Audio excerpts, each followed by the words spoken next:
Well, yeah, Ante, as we said now, it's all over.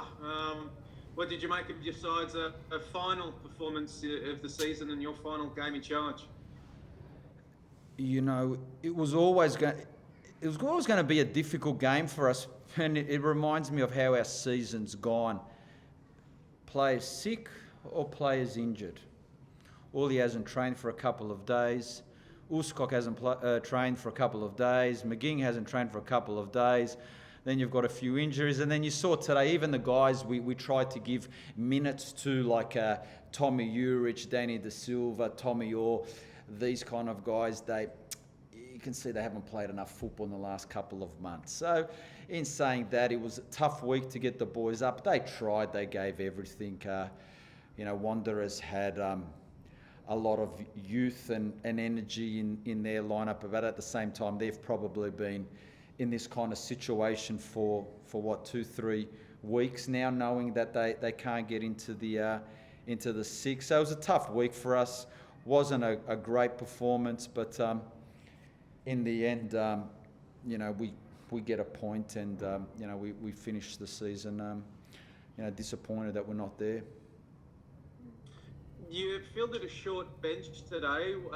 Why did you decide to field a short bench rather than maybe call up some of the kids from Northbridge? Because, I went with an 11. I tried to do the right thing by the club, and in the first 11, I had 7 players that are on contract for next season. So I tried to give as much priority to that. Our NPL side played a game yesterday, and the way I looked at it is do I really realistically have the confidence to give them match minutes? And I look over my course here of 2 years, players that have trained well, conducted themselves well, available for selection, and then in the end, just because you can put 7 players on the bench doesn't mean you have to. So I'm not going to put someone in there just for the sake of it when I don't have the feeling to put them on. So that's why I'm very comfortable with the squad that we had out there today. A couple of VAR calls in this game. Obviously, the Wanderers feel one way about them. How did you see them? All year I can give you the same answer. Well, where I'm sitting for, how close can I see it? They can go both ways. They've gone both ways all season. Of course, it's normal. You don't get them, you're disappointed. You get them, yeah, there was the right call. In the end, won't change anything. And in the end, what are we fighting over? What are we fighting over at this stage of the season? Seriously, she got it right. It was a difficult game for when you look at the context overall of it, and I thought the referees did the best that they could. But in the end, I'll prefer to put my energy into other areas. Well, and I mean, just personally, yourself, mate, it is officially over now. You don't have to worry about the next game. That's it. How do you personally feel right now? Is it sinking in?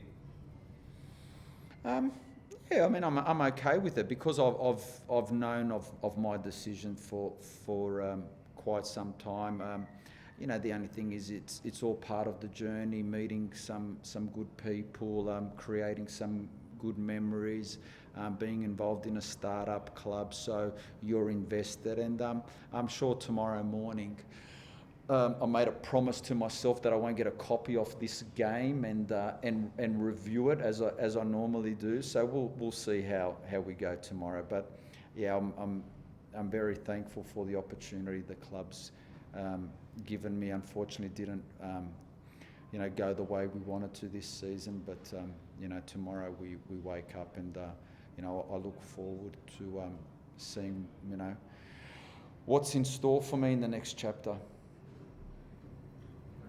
Well, I'll stop there and I'll stop holding you up from being able to get home and relax. Yeah, you're a bit like the fourth official when they put up 6 minutes. I thought, did you really have to put up 6 minutes? So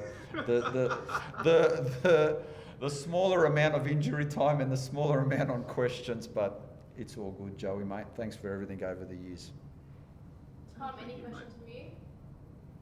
Yeah, just quickly. Hi, Ante. You spoke a couple of weeks ago about MacArthur's entry into the A-League being a tough sell with having the Wanderers already here and Sydney FC already here. You could now, depending on Sydney FC's result, finish as the highest Sydney club in the league. So do you leave Macarthur now proud of what you've achieved in the starting years?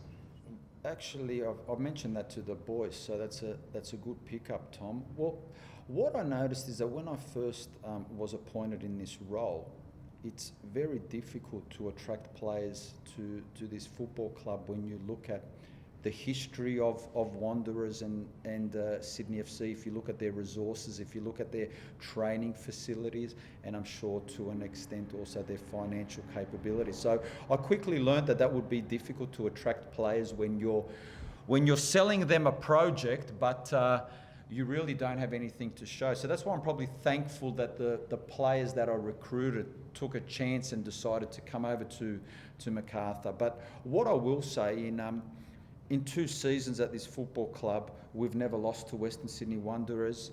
In 2 seasons with this football club, we've finished above Western Sydney Wanderers.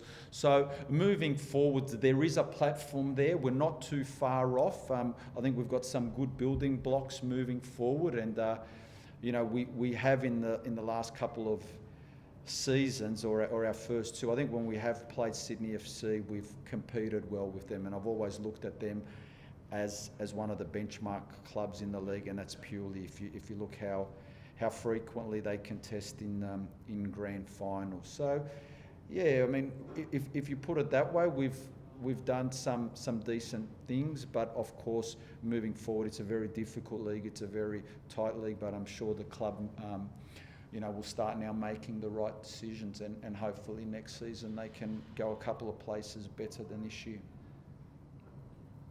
Yeah, awesome. Thanks so much, Ante. Thanks for everything this Thank season. you very Enjoy much. your time. All the best, Tom. Thank you.